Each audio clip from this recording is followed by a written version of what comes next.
My doctor told me I was pregnant, but I couldn't feel any joy. As a female werewolf, I can't tolerate my husband's infidelity. Even though he's the future leader of the Crystal Blood Pack, I will never forgive him. That day, I had just gotten back from the hospital when I found Adrian with his new lover, Linda, seated together on a couch in the living room. Linda was crying, and he was gently comforting her. Seeing him so tender with her, I was consumed with hurt. I clenched my fists, trying to keep the tears at bay. Adrian's anger-filled eyes shifted to me. He yelled, "How dare you come back? How dare you bully Linda? What? What are you talking about?" His expression became more ferocious. "Oh, please. You make me sick." Unable to bear further humiliation and not wanting to shed tears in front of another woman, I covered my mouth and hurried to my bedroom. There, I opened my nightstand drawer and pulled out the divorce agreement I'd prepared a few months ago, after the first time Adrian mistreated me for Linda. Back then, I wanted to give our marriage a second chance. I had hoped that getting pregnant might win his heart. But I'd been wrong to hope.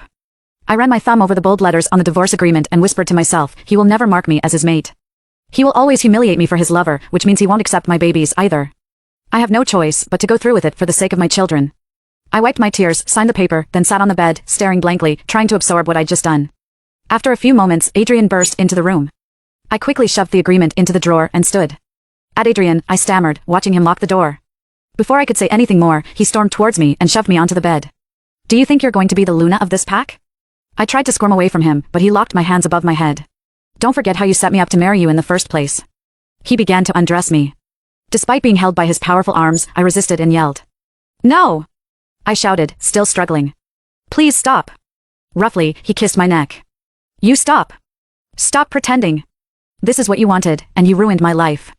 As the weight of his accusation settled, I stopped struggling and met his gaze. "Then let's get a divorce." Adrian froze at the word divorce. He pulled back from my neck and glared at me. "Do you even know what you're saying?" he asked, releasing his grip on my hands. As he did, I quickly brought my arms to my chest. He stared at me, waiting for an answer. His question made me wonder if he was hurt by the suggestion, but the look in his eyes told me I was wrong. He was a mighty alpha in our pack, second only to his father. A divorce would bring his life back to the way he wanted it, without me in the picture. How could he feel anything but relief? I burst into tears. "Let's get a divorce," I repeated. Deep lines formed between his thick brows. "Boring," he muttered, moving away from me and rising from the bed. "You're nothing but a nuisance." I struggled to stand up. "I'm not kidding. I'm serious."